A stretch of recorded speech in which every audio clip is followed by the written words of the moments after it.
Leviticus 6. The Lord said to Moses, if anyone sins and is unfaithful to the Lord by deceiving his neighbor about something entrusted to him, or left in his care, or stolen, or if he cheats him, or if he finds lost property and lies about it, or if he swears falsely, or if he commits any such sin that people may do, when he thus sins and becomes guilty, he must return what has been stolen or taken by extortion, or what was entrusted to him, or the lost property he found, or whatever it was he swore falsely about. He must make restitution in full, add a fifth of the value to it, and give it all to the owner on the day he presents his guilt offering. And as a penalty, he must bring to the priest, that is, to the Lord, his guilt offering, a ram from the flock, one without defect and of the proper value. In this way, the priest will make atonement for him before the Lord, and he will be forgiven of any of these things he did that make him guilty. The Lord said to Moses, give Aaron and his sons this command. These are the regulations for the burnt offering. The burnt offering is to remain on the altar hearth throughout the night till morning, and the fire must be kept burning on the altar.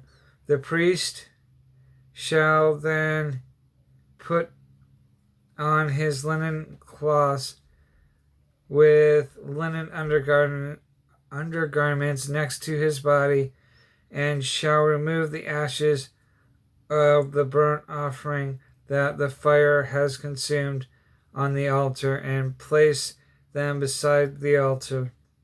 Then he is to take off these clothes and put on others, and carry the ash outside the camp to a place that is ceremonially clean. The fire on the altar must be kept burning. It must not go out. Every morning the priest is to add firewood and arrange the burnt offering on the fire and burn the fat of the fellowship offering on it. The fire must be kept burning on the altar continually. It must not go out. These are the regulations for the grain offering. Aaron's sons are to bring it before the Lord in front of the altar. The priest is to take a handful of fine flour and oil, together with all the incense of the grain offering, and burn the memorial portion on the altar as an aroma pleasing to the Lord. Aaron and his sons shall eat the rest, but it is to be eaten without yeast in a holy place. They are to eat it in the courtyard of the tent of meeting. It must not be baked with yeast. I have given it as their share of the offering made to me by fire. Like the sin offering and the guilt offering, it is most holy. Any male descendant of Aaron may eat it. It is his regular share of the offering made to the Lord by fire from the generations to come. Whatever touches them will become holy.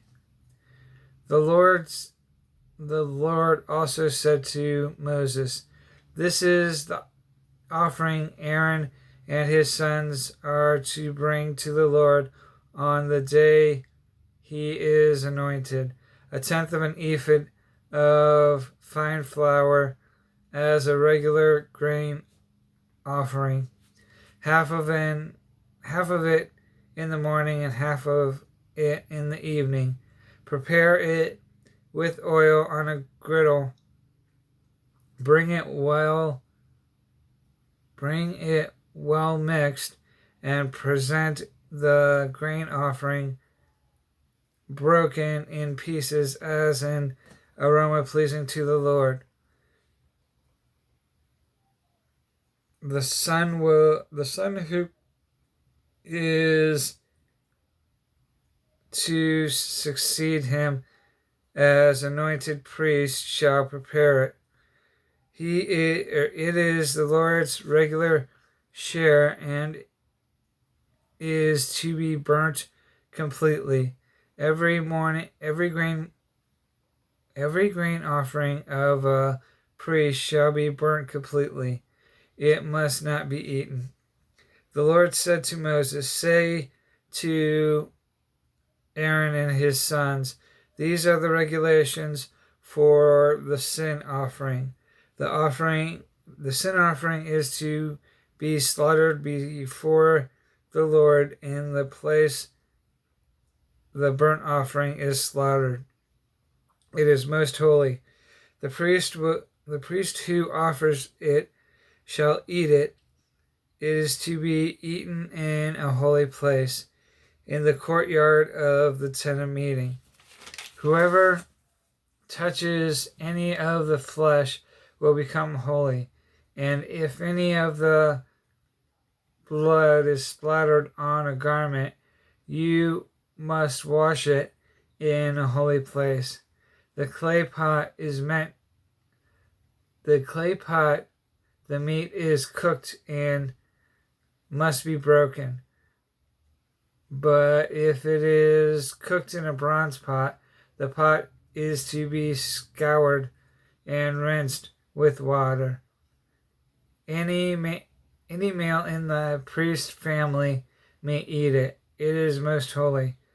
But any sin offering whose blood is brought into the tent of meeting to make atonement for the holy place must not be eaten. It must be burned."